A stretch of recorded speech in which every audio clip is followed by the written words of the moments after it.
Versículo 1 até o versículo 3.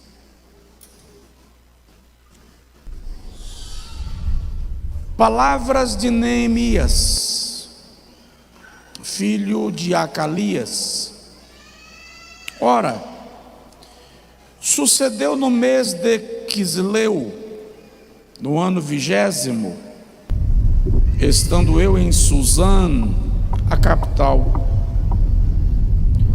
que veio Anani, um de meus irmãos, com alguns de Judá,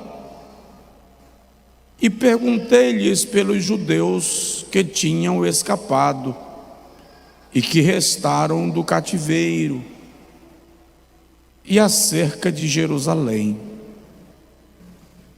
Eles me responderam: os restantes que ficaram do cativeiro lá na província estão em grande aflição e opróbrio. Também está derribado o muro de Jerusalém, e as suas portas foram queimadas a fogo. Só esse texto. Diga amém. Agora diga comigo: Senhor, começou uma grande construção na minha vida, trabalha em mim. Amém. Senta um pouquinho, por favor. Amados, nós vamos falar sobre Neemias e o que levou Neemias a reconstruir as muralhas de Jerusalém em apenas 52 dias e se tornar um dos maiores líderes da história, não apenas da história sagrada, mas da história de modo geral. E o primeiro pilar desta reconstrução que eu quero falar e falarei hoje à noite é empatia. Diga comigo: empatia. Esse é o tema da pregação de hoje. Empatia. Para você ter uma noção do que é empatia e da importância dela, conta-se que um determinado homem entrou numa loja para comprar um sapato. E nenhum sapato servia, nenhum sapato era satisfatório.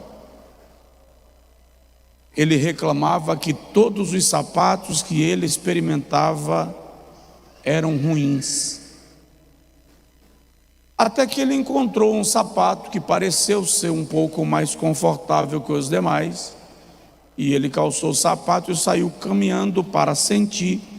E aí ele começou a dizer: seus sapatos não prestam, todos os seus sapatos machucam, os seus sapatos são ruins, o seu sapato é duro, é desconfortável.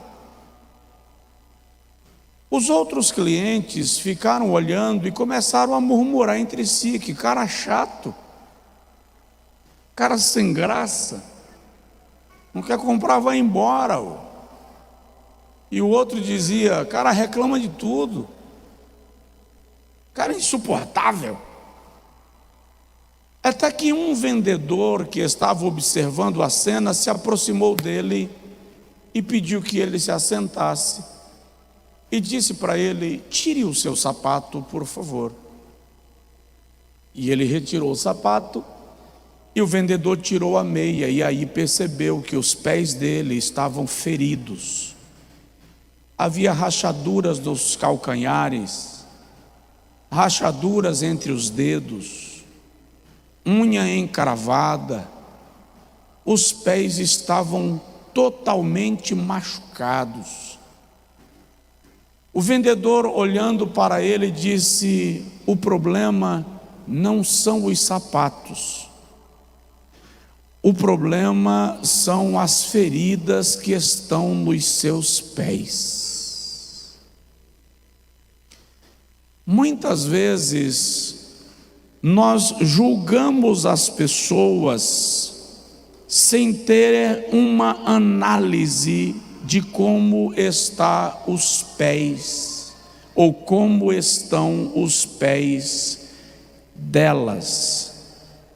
Julgamos de maneira preconceituosa. A palavra preconceito literalmente é estabelecer conceito antecipado, estabelecer conceito antes da hora. Aquela pessoa ferida, ou aquela pessoa insuportável, pode ser uma pessoa que está sangrando. Aquela reação exagerada, descomunal, desnecessária, exacerbada, pode ser o resultado de uma pessoa que já está acumulada. Aquele gesto estranho, desatento, indiferente, pode ser, na verdade, um pedido de socorro. Mas nós achamos muito mais fácil chamar o cliente de chato, porque ele reclama de tudo. E raramente nos preocupamos se de repente ele não está com os pés feridos.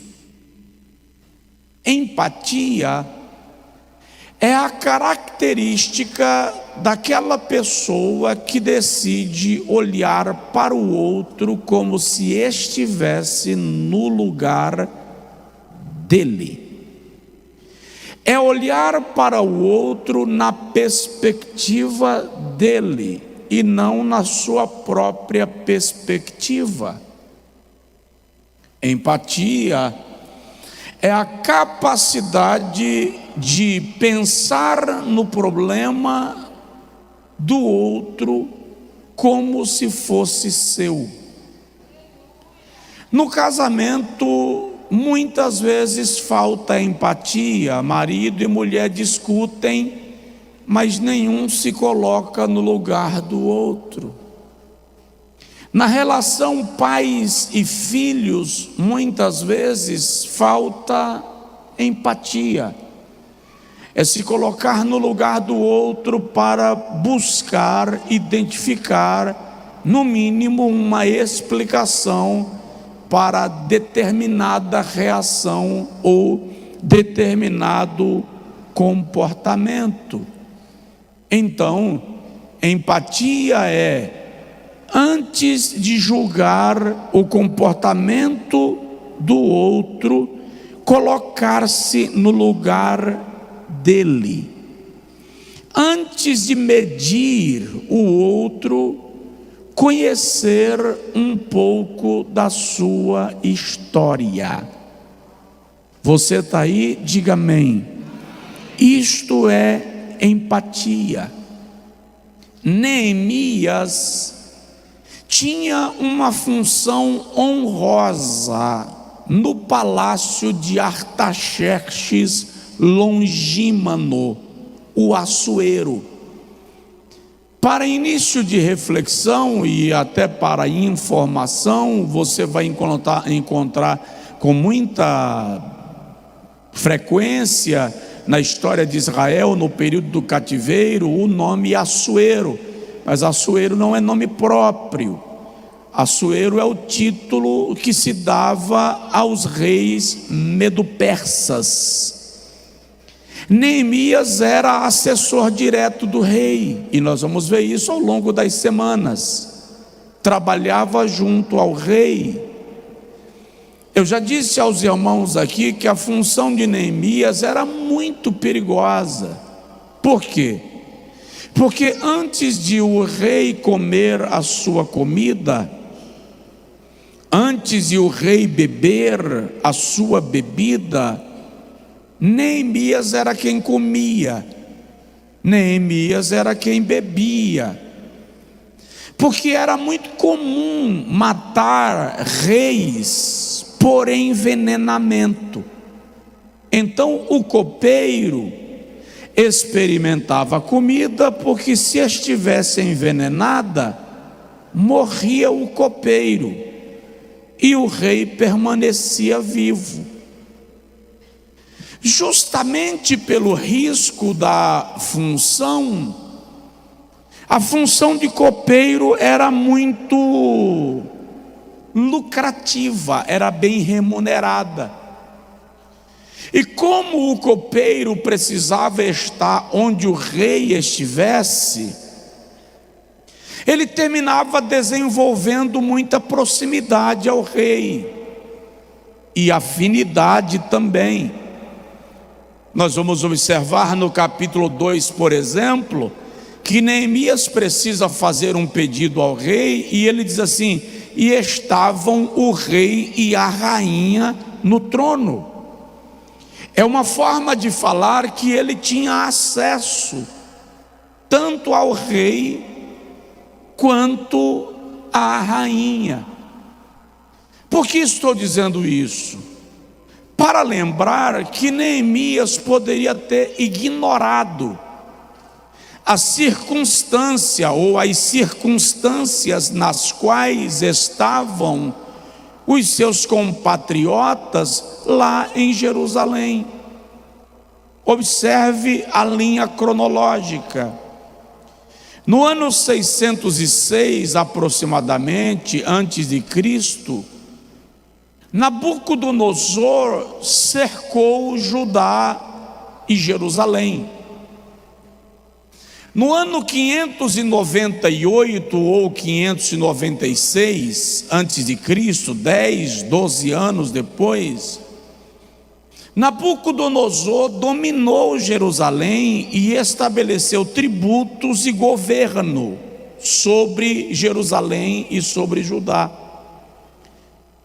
No ano 586 aproximadamente, quando o rei de Judá, Jeoiaquim, se levanta contra Nabucodonosor, a Babilônia invade Jerusalém em definitivo, destrói Jerusalém, incendeia os muros da cidade, saqueia o templo e o palácio, leva os tesouros para a Babilônia, leva cativos para as províncias, e alguns deles foram para a capital do império, entre eles Ananias, Misael e Azarias, que nós conhecemos como Daniel, como Sadraque, Mesaque e Abednego.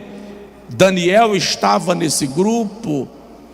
Ezequiel também é levado cativo nesta época, mas Ezequiel não vai para a capital de Babilônia. Ezequiel vai para uma das províncias.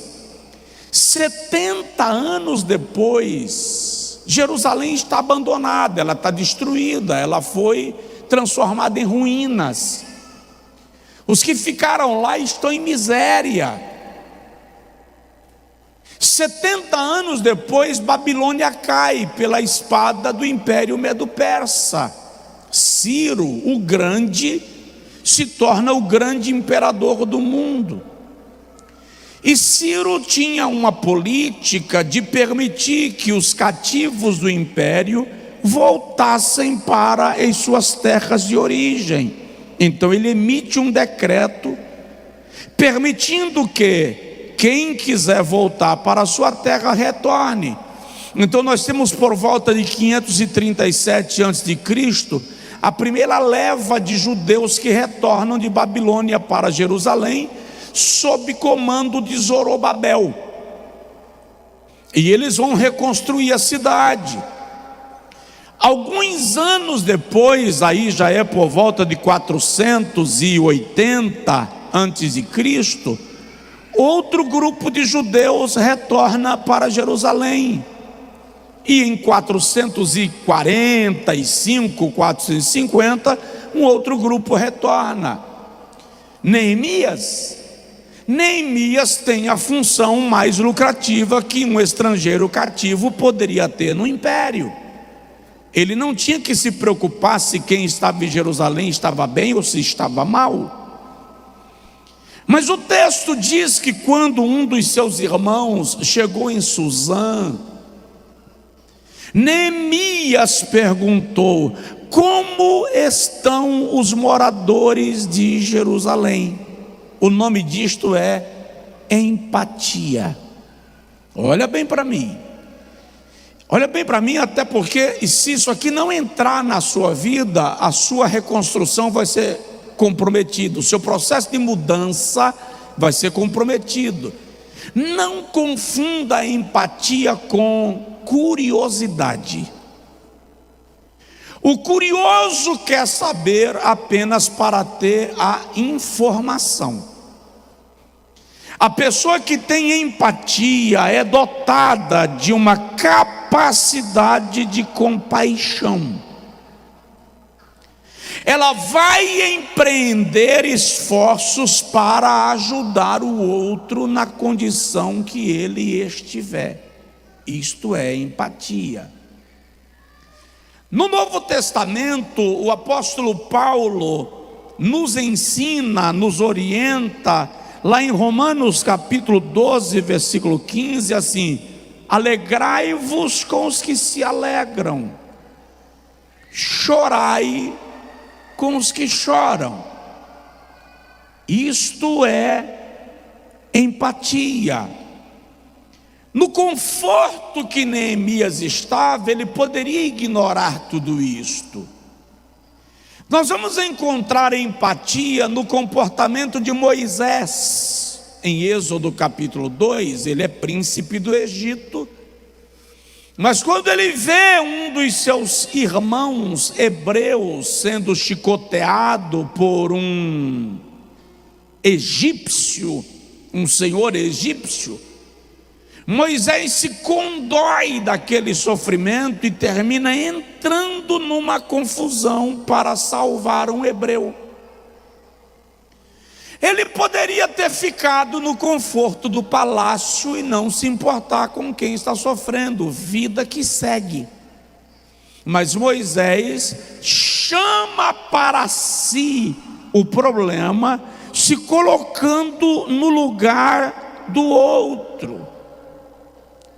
É muito comum no Novo Testamento nós encontrarmos a expressão acerca de Jesus: moveu-se de íntima compaixão. É ter empatia, é sofrer pela dor do outro. Aí vem uma pergunta para nós, porque o mundo hoje é formado por pessoas que são hipersensíveis ou emocionalmente frias. Vivemos em dois extremos. As pessoas hipersensíveis absorvem o sofrimento alheio, e elas são tão sensíveis que absorvem de tal maneira que não conseguem fazer nada. Elas entram na zona de sofrimento também. Por outro lado, existem os emocionalmente frios, que não estão nem aí para a dor dos outros.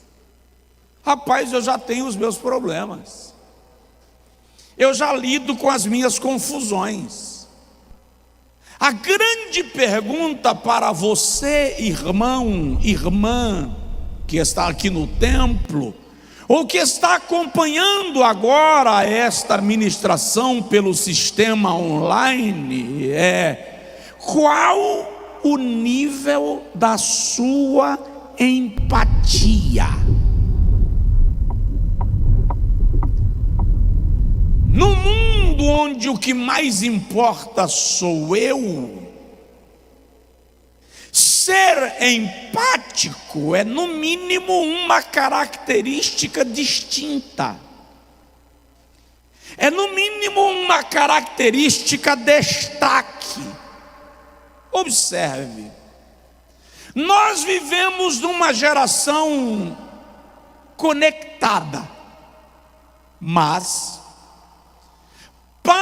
paradoxalmente uma geração distante.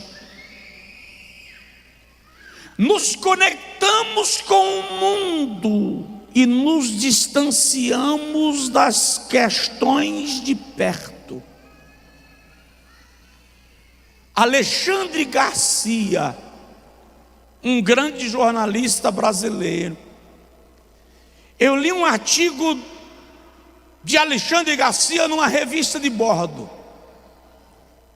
e ele diz assim: a tecnologia veio para aproximar as pessoas, e de fato ela conseguiu. Aí ele diz: porém, ela aproximou-os de longe e distanciou-os de perto. Como eu faria uma conexão? Estava no aeroporto, não lembro onde, mas era uma conexão, e eu olhei para uma mesa, era hora de almoço, e percebi 3 pessoas, talvez colegas de trabalho, que estavam assentados à mesa para almoçar no aeroporto, mas um estava com o notebook aberto, o outro estava ligado no iPad, e um outro estava no telefone conversando ao celular, no WhatsApp, talvez.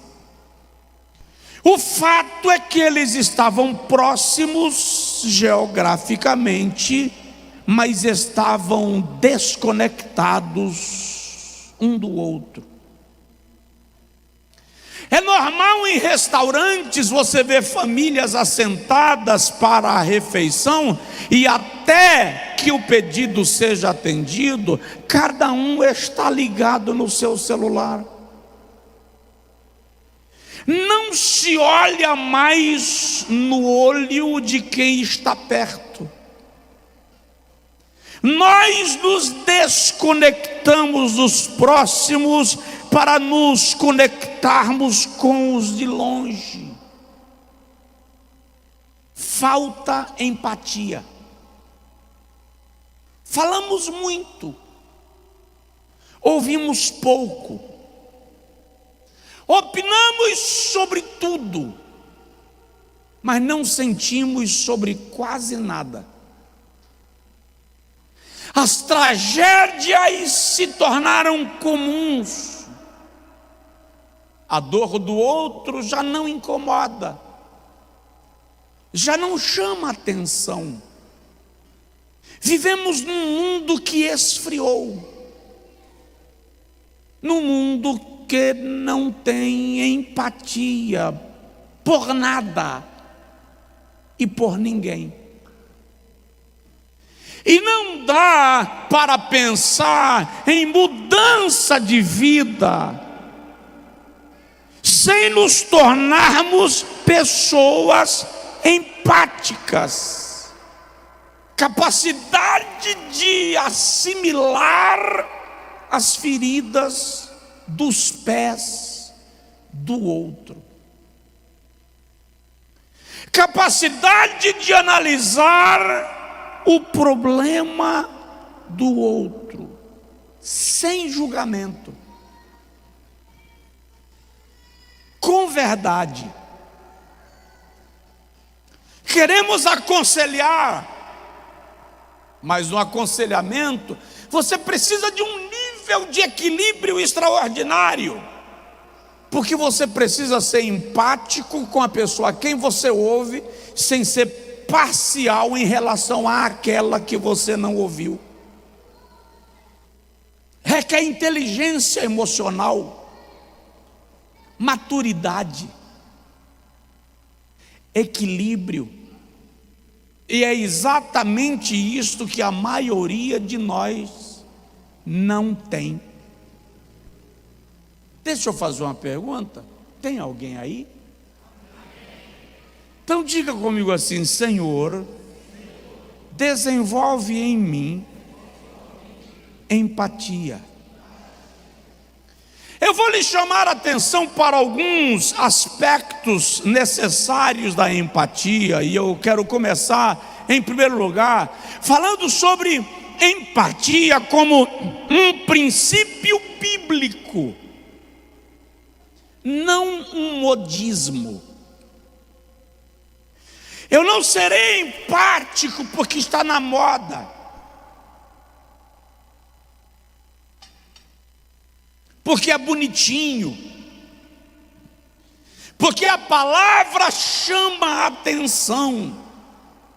Ei, não é romantizar a dor do outro, nem o erro do outro. É perceber na perspectiva dele. Paulo, escrevendo aos Romanos, no capítulo de número 15, versículo de número 1, diz assim: ora, nós que somos fortes, devemos suportar as fraquezas dos fracos e não buscar aquilo que satisfaz a nós mesmos, não agradar a nós mesmos. Paulo está dizendo: quando você identifica a fraqueza de alguém,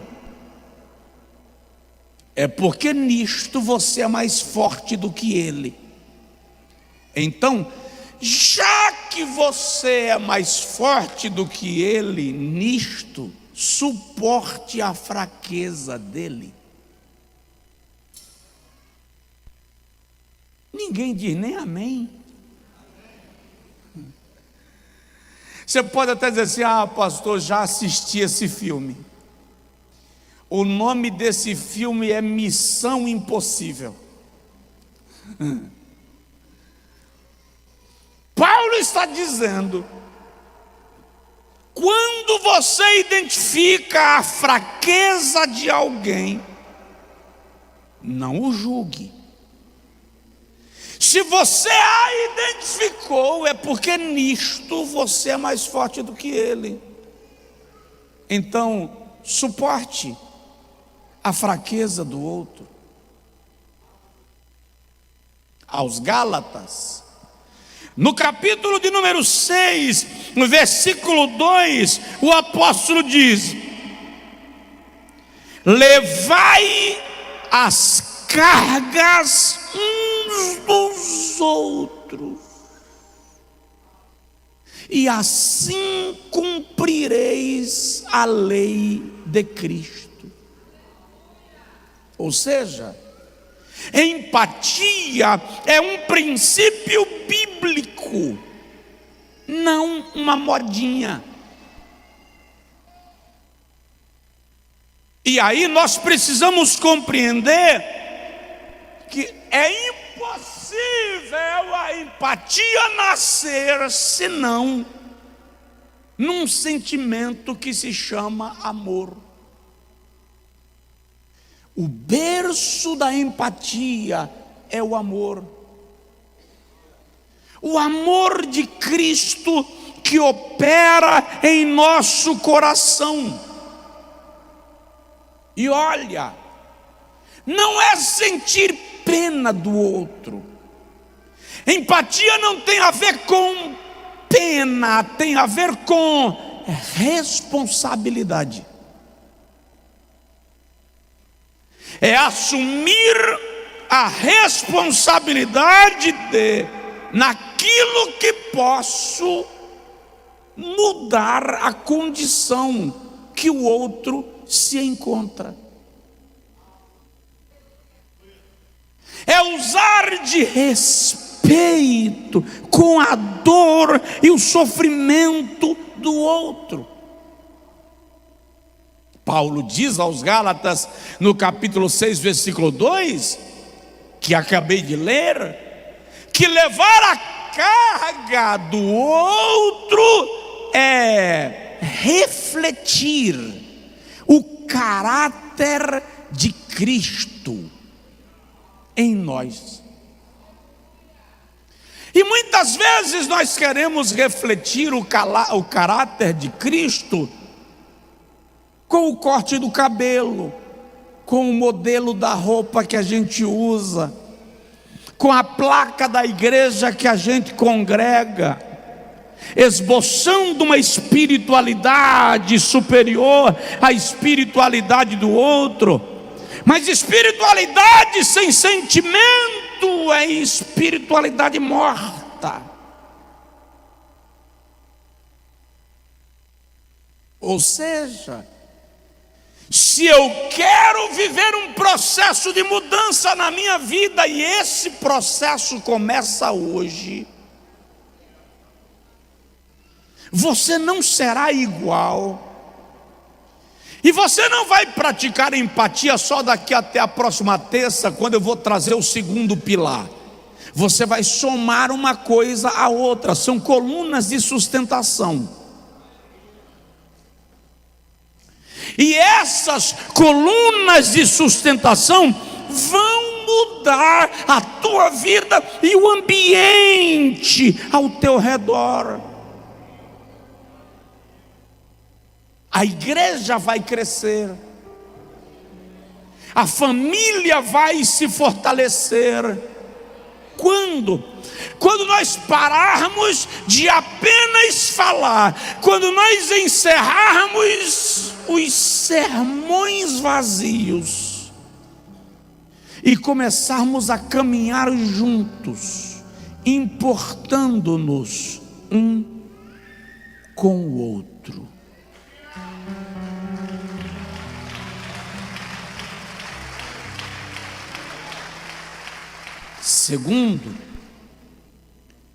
Segunda análise sobre empatia que eu quero compartilhar com vocês, eu chamaria de a empatia de Deus.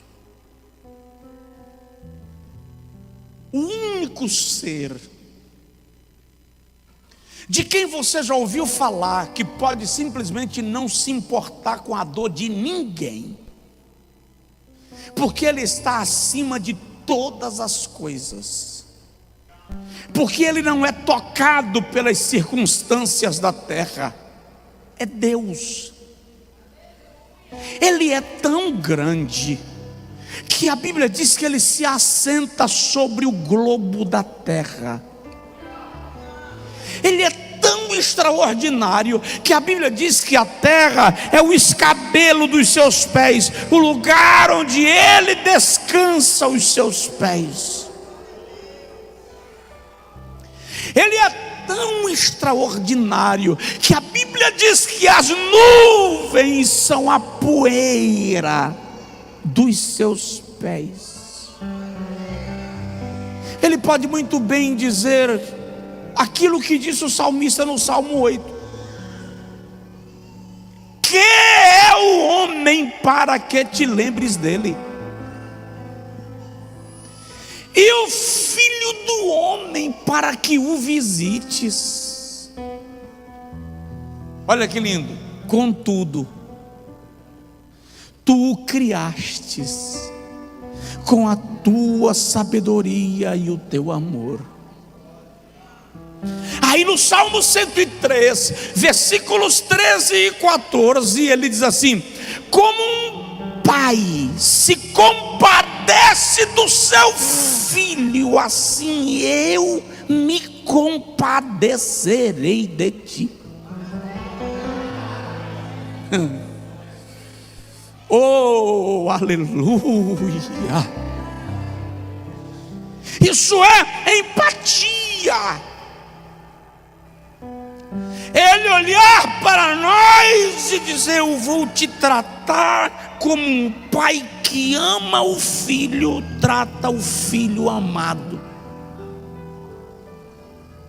Hebreus capítulo 4, versículo 13, se não for o 13 é o 15, o escritor diz que Jesus, como nosso sumo sacerdote, pode muito bem compreender quando nós somos tentados, porque Ele em tudo foi tentado, mas sem pecado.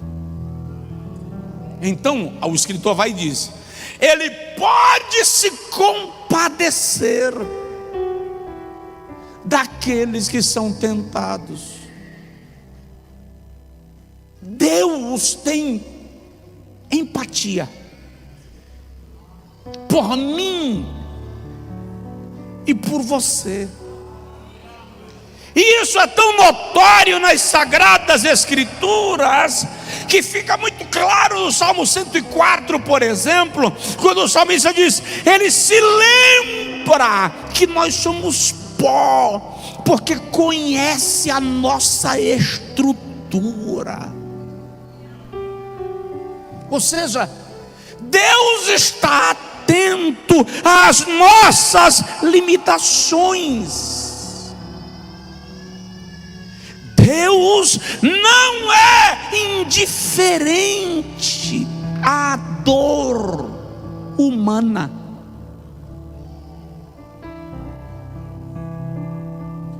Conversei esta semana com uma mãe que perdeu um filho de forma trágica. E ela disse assim: estou me sentindo desviada. Eu disse para ela: fique tranquila, Deus sabe que a senhora não desviou. Ele sabe a intensidade da sua dor, a causa dos seus questionamentos e até a sua revolta.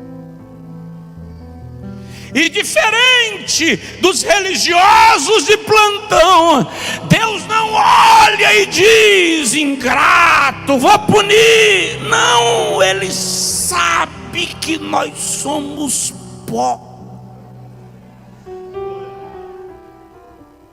Conhece a nossa estrutura, se compadece de nós.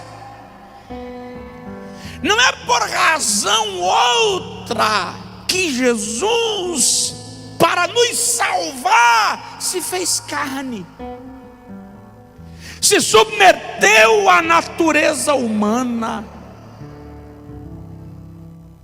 O escritor da Epístola aos Hebreus, no capítulo 2, versículo 14 e 15, diz que Jesus se submeteu às mesmas circunstâncias concernentes à carne e ao sangue, entre elas a morte, para por meio da morte libertar-nos daquele que tinha o império da morte, isto é, o diabo. Ou seja, ele se fez homem para compreender os nossos desafios como seres humanos e nos libertar do poder da morte, do poder do inferno. Ele veio se colocar no nosso lugar. Então,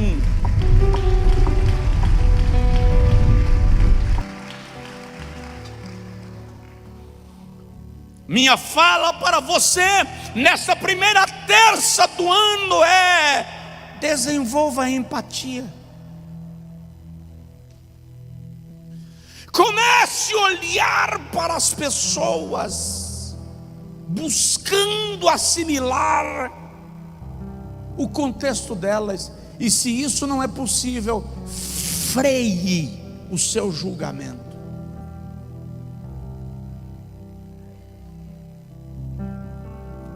Terceiro, fica tranquilo, eu só anotei umas 30 coisas sobre empatia. E vou encerrar hoje.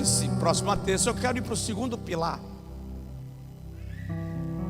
Mas a terceira coisa que eu quero compartilhar contigo sobre empatia é: Jesus via pessoas, não apenas multidões.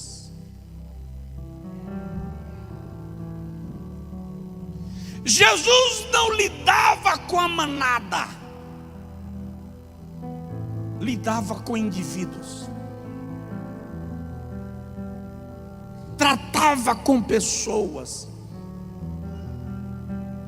uma multidão vem com ele. Presta atenção, Jesus saiu da Galileia, foi para a Judéia, uma viagem de aproximadamente 190 quilômetros.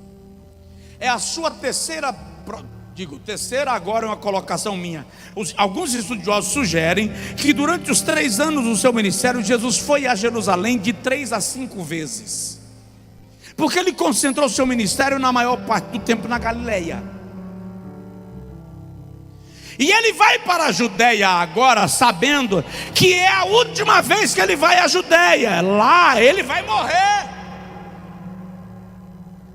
ele vai ser crucificado. Jesus sabia o que ele esperava. Ele nunca havia dado atenção, não sei se o termo é esse, a entrar em Jericó. Todas as vezes que ele saía da Galileia para a Judéia, ele passava nos arredores de Jericó, mas ele não necessariamente entrou. Nesse dia ele resolveu entrar. E havia a Jericó velha, que estava em ruínas.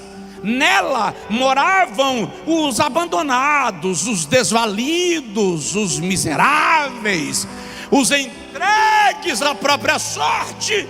E daqui a mais 5, 6 quilômetros, a nova Jericó, onde estava o palácio de inverno de Herodes.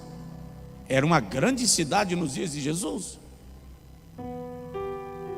Aí Jesus entra pela cidade velha. Interessante, ele poderia entrar na nova Jericó sem passar pela cidade velha, mas ele passou pela cidade velha. E quando ele vai passando pela cidade velha, alguém começa a gritar: filho de Davi, tem misericórdia de mim. E alguém olhou para ele e disse: cala a boca.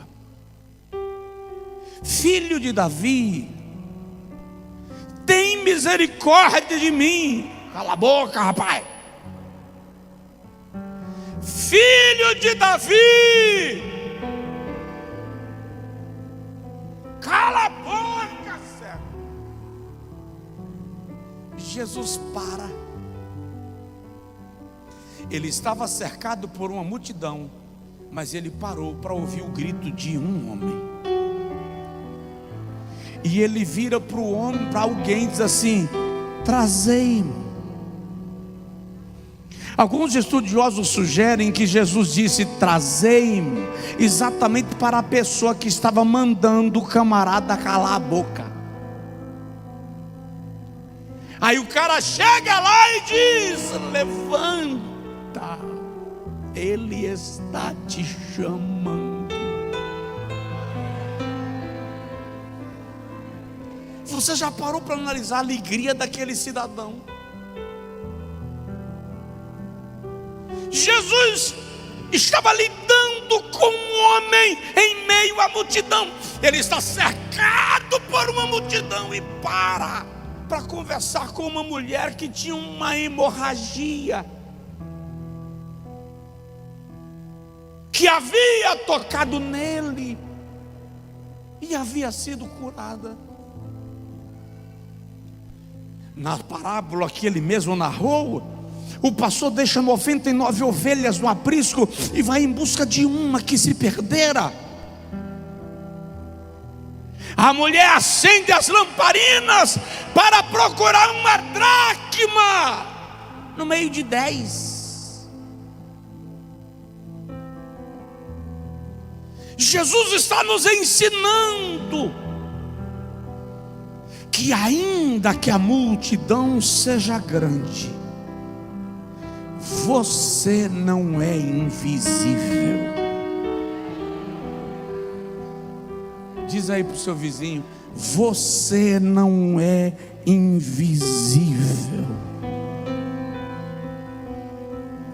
Jesus restaura a tua dignidade, Ele restaura a tua identidade, Ele restaura o teu passado, constrói o teu presente, arruma teu futuro, porque Ele tem o controle do tempo e da história.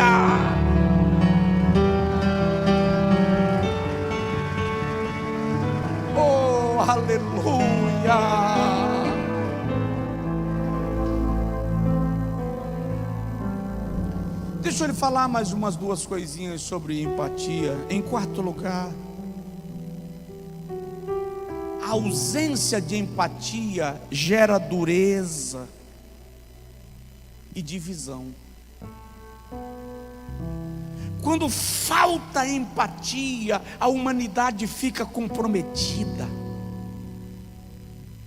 Eu tenho uma mensagem que eu preguei aqui, que eu gostaria que você, se lembrar, assiste ela. O tema é: para onde foi a humanidade? Cadê os seres humanos na terra, gente?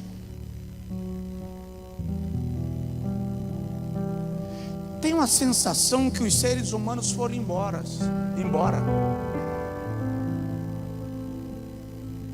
Se os alienígenas existem,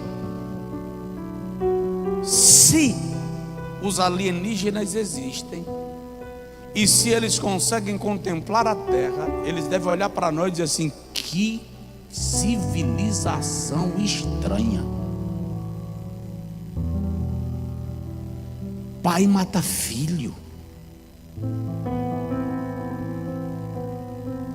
Uma mulher que se apaixona mata o próprio filho porque ele incomoda o amante. Um homem se apaixona e joga a sua criança do 5º, do 10º andar, porque a criança chora e está incomodando a sua namorada. Hoje, numa academia do Paraná, um homem saltou a roleta de controle de acesso e esfaqueou o outro dentro da área de treino, por causa de ciúmes, por conta de um antigo relacionamento. Cadê a humanidade, gente? Foi para onde?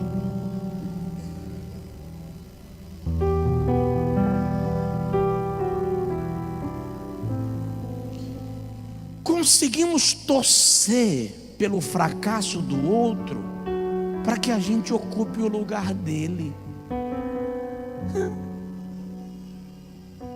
Somos tão espirituais que conseguimos rir quando alguém age de maneira carnal e estraga a sua própria sorte.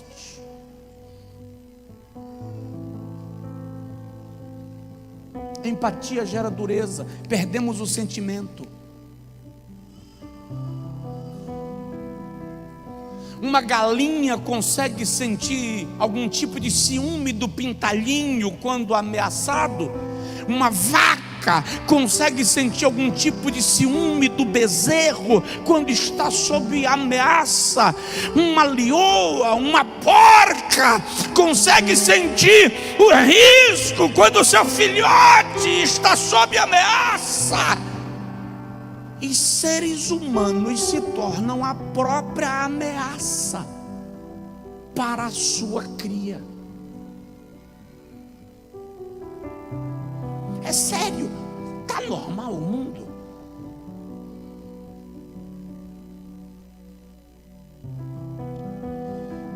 Falta empatia. A dureza está no coração dos homens. Aí Jesus nos ensina em Mateus 7 assim: não julgueis, para que não sejais julgados. Tem que terminar, né? Porque com o juízo com que julgais, sereis julgados, e com a medida com que medis, os medirão a vós. E por que vês o argueiro no olho do teu irmão e não reparas na trave que está no teu olho? Ou como dirás a teu irmão: deixa-me tirar o argueiro do teu olho, quando tens trave no teu? Hipócrita, Tira primeiro a trave do teu olho, e então verás bem para tirar o argueiro do olho do teu irmão. O que é que está acontecendo? Nós temos o poder de julgar, mas não temos a capacidade de ajudar. Olha bem para mim, porque quem julga não ajuda.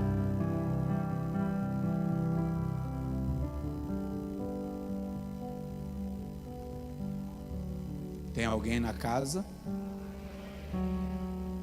Tiago, no capítulo 2. Irmão, raramente você vai ouvir alguém pregando na epístola de Tiago. Raramente.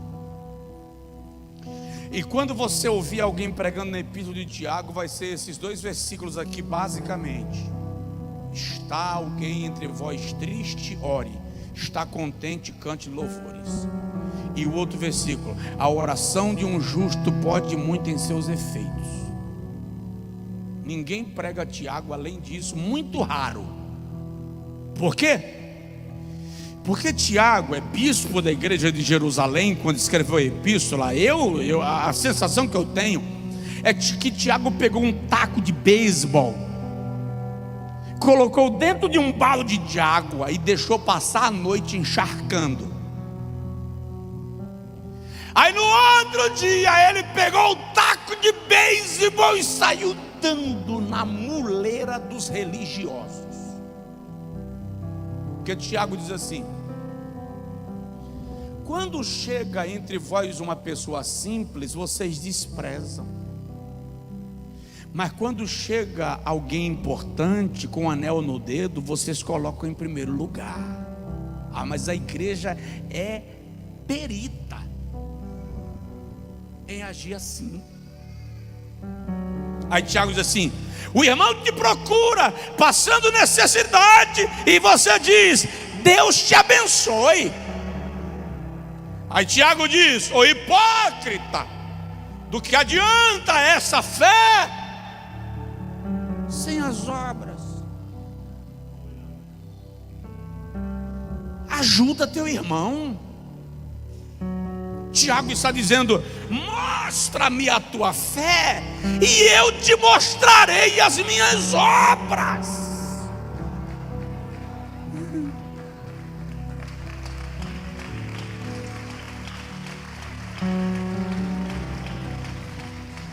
Ele está nos dizendo que quando há excesso de ausência de empatia, há excesso de crítica. Quando há ausência de empatia, há muita religiosidade e pouca prática de evangelho.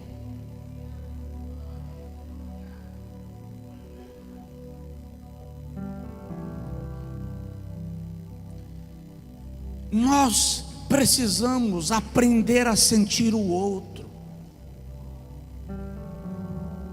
porque quem não aprende a sentir, aprende a ferir.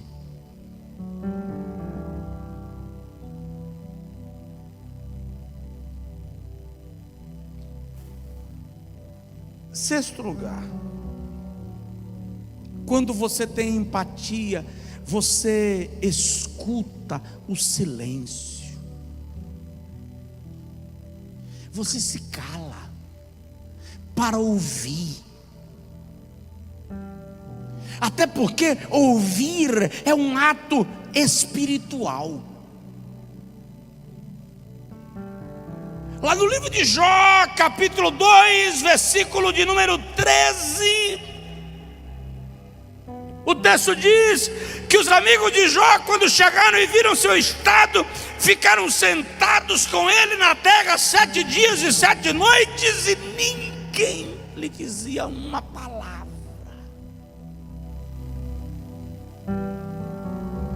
Porque uma pessoa empática não fala sem fazer um diagnóstico.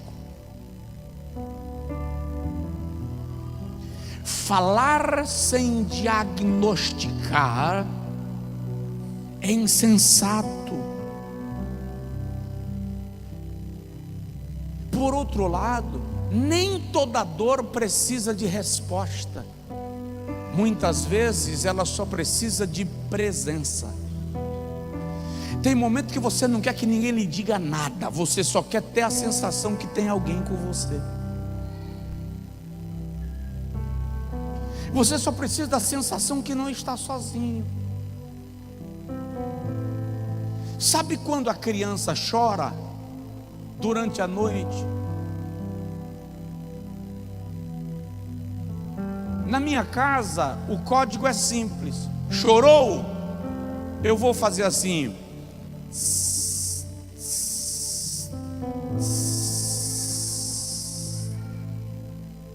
É só para dizer: papai está aqui.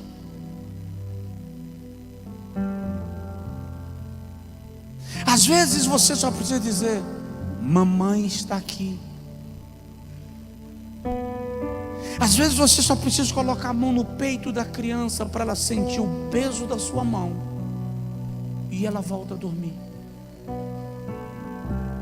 Ela só quer segurança. Não é sempre na sua dor e na sua angústia que você quer uma pessoa altamente espiritual tentando descobrir onde foi que você errou para estar passando o que você está passando.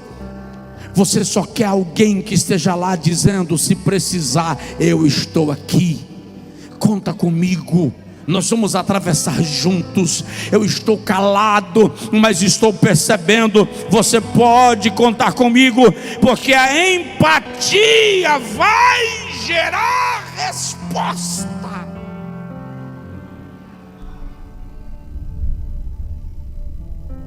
Eu termino. Empatia gera cura, gera restauração,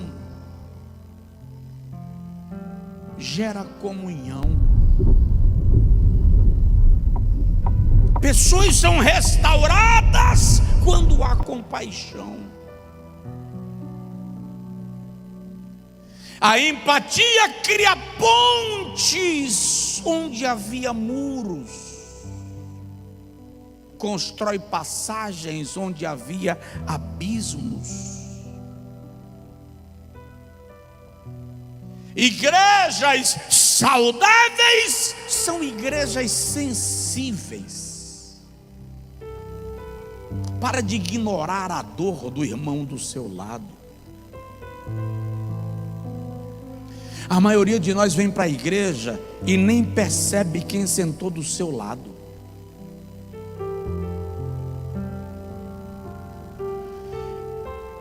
Termina o culto e você vai para casa, e amanhã você, na fila do supermercado, está no mesmo corredor da pessoa que sentou do seu lado ontem à noite, e você não sabe que ela sentou do seu lado ontem à noite porque você não a percebeu.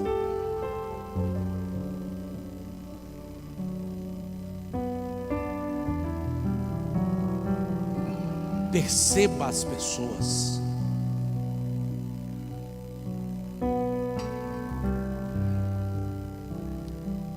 Perceba a sua mulher, perceba seu marido, perceba seus filhos, perceba seus amigos, perceba o ser humano que está do seu lado.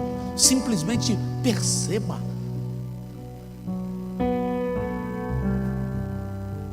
Isso é empatia. E isso vai gerar cura.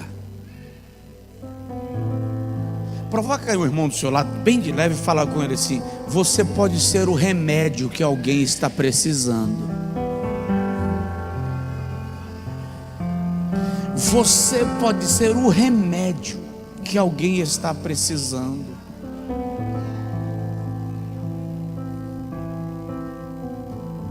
Como é excelente saber que você pode contar com alguém.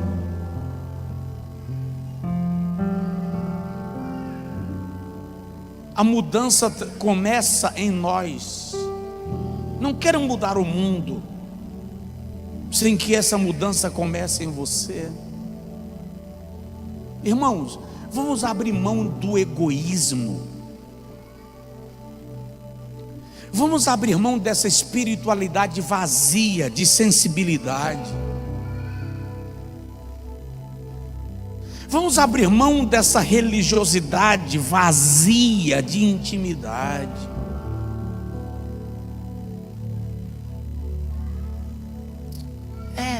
Eu queria o poder caindo aqui na igreja agora. Mas eu conheço tantas igrejas onde o poder cai e o povo é ruim. Fica julgando os outros. Já sai do culto julgando o irmão. Olhando para o outro de cabeça, da cabeça aos pés para medir a marca da roupa, o comprimento da saia, a cor do cabelo. Isso é tão feio, tão ridículo. A gente não sabe o que o outro está passando.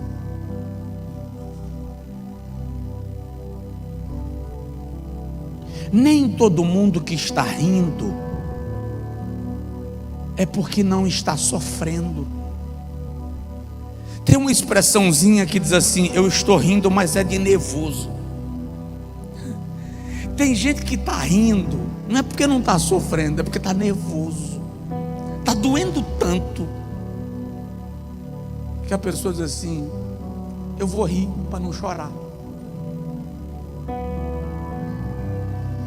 Aí você diz: eu queria estar no lugar dessa pessoa. Queria mesmo.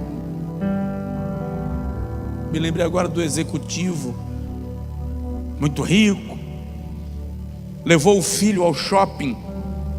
Eu li isso esses dias. E comprou uma série de coisas para o menino: brinquedos, bicicleta, carro elétrico, roupa.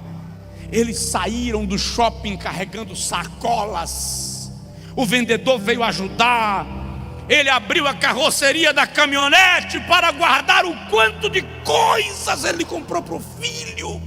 E um menino, idade aproximada do filho dele, menino de rua, chegou e disse assim: você poderia me dar um presente? E o menino do filho do rico disse assim: papai, eu vou dar para ele um sapato desses que a gente comprou. E deu um sapato para o menino. E foram embora. E o menino de rua ganhou um sapato, ficou muito feliz. Uma semana depois, para um carrão na frente do barraco onde morava o menino de rua que ganhou o presente naquele dia no estacionamento do shopping. Desceu do carro aquele homem, pai daquele menino que deu o presente, perguntou onde era a casa do menino fulano, e alguém disse. Ele bateu na porta do barraco, a mãe do menino saiu, e ele disse: olha, eu encontrei o teu filho no estacionamento do shopping tal dia, nós demos um tênis, um presente para ele, eu e o meu filho, e eu voltei no shopping para perguntar o nome dele, onde ele morava, alguém me indicou, e eu vim visitá-lo. E o menino veio, a mãe ficou assustada, mas aí ele abriu a carroceria da caminhonete e começou a descer bicicleta, carrinho elétrico, tênis, roupa, brinquedos. E o menino falou com ele: mas eu não estou entendendo porque o senhor está me dando tudo. Esses são os brinquedos que você comprou para o seu filho naquele dia. Ele disse: o meu filho sofria de leucemia. Aquela foi a última compra que eu fiz com ele. 2 dias depois ele morreu. Eu vim aqui para lhe dizer que, embora você parecia ser um menino triste, e o menino feliz, naquele dia o menino feliz era você. Nunca pense, pode aplaudir ao Senhor. Nunca pense que o fato de alguém parecer bem é porque não tem problema nenhum. Tenha empatia. Eu concluo dizendo: empatia é um chamado prático para todos nós. E deixei isso por último para te dar uma missão. Desenvolva, pratique a empatia. Termine o culto hoje olhando para as pessoas de forma diferente.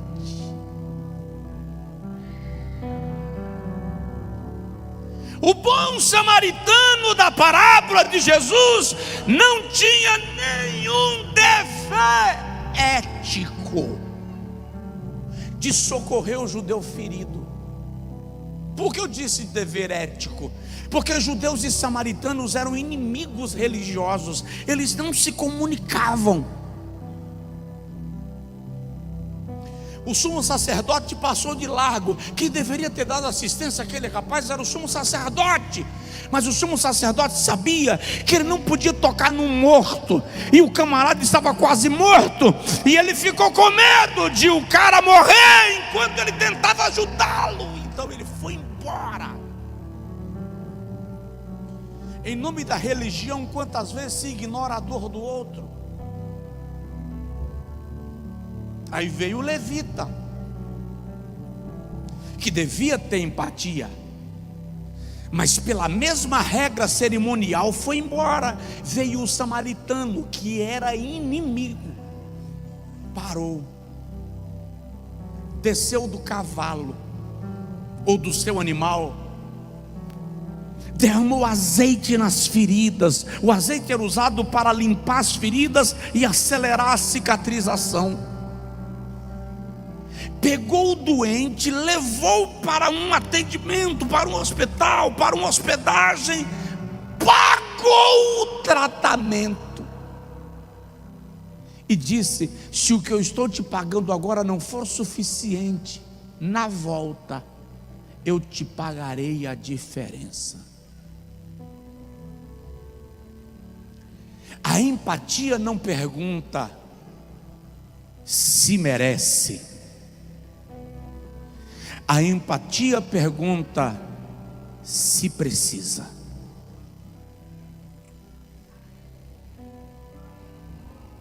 Não merece, mas precisa.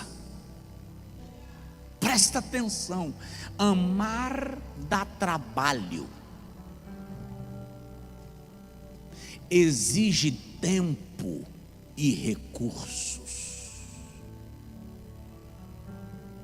Vou repetir: amar dá trabalho,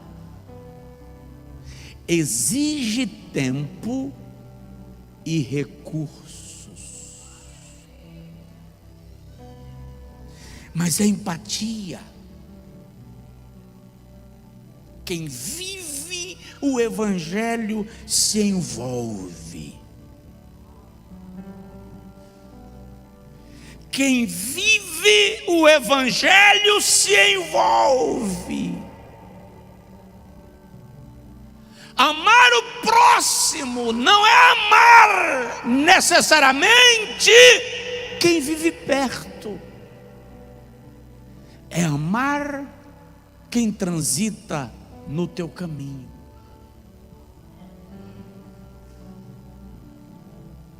Nós precisamos aprender isso. Fica de pé quem puder. Empatia não é fraqueza, é maturidade. É olhar para o outro com os olhos de Cristo. Eu vou dar um exemplo. É trocar as fraldas sem sentir mau cheiro. Quem é pai ou mãe, levanta a mão. Quem já trocou fralda do seu filho e da sua filha, levanta a mão. Quando você abre a fralda, tem 1 quilo de presente. Eu nunca vi um pai ou uma mãe dizer assim: não faz. Eu já peguei vômito do meu na mão. Eu já enfiei a mão no vaso sanitário por causa dos meus filhos, e não incomoda. E quando eu tiro a fralda premiada, eu digo: isso aqui não é cocô, isso aqui é a graxa da Torre Eiffel.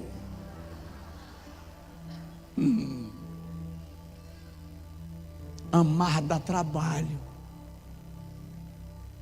exige tempo e recursos, mas você faz sem a sensação de tortura, de sacrifício, de desespero.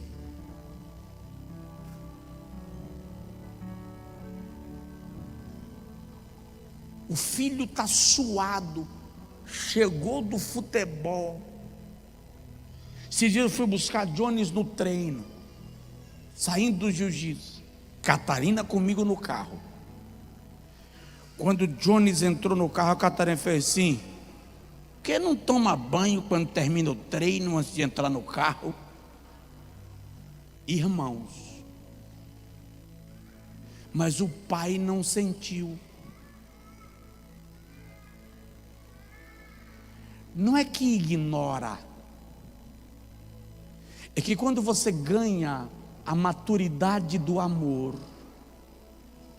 você percebe que tudo isso faz parte do processo, compõe o todo. Me lembro do pai, olha para mim, eu ouvi esse testemunho num congresso que eu era um dos ministrantes. E o pai teve uma discussão com o filho. E se negou a dar um abraço no filho quando o filho pediu perdão. Ele estava nervoso, eu estava com raiva. Pensei comigo, eu dou um abraço depois, agora não. E o filho saiu. Mas no dia seguinte, no apartamento onde morava, o filho infartou. E não tinha ninguém. E ele morreu. E quando ele foi encontrado, é porque o odor já estava incomodando os vizinhos. Agora o pai, que foi chamado ao hospital e ao necrotério para reconhecer o filho, quando entrou, ele mesmo disse que ele abraçou o seu filho aos prantos, dizendo: por que te neguei aquele abraço? Entende?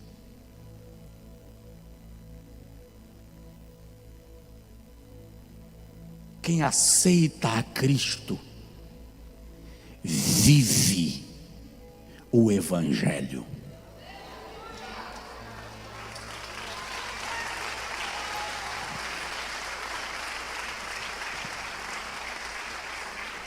Não esse evangelho moralista, o evangelho prático, experiencial.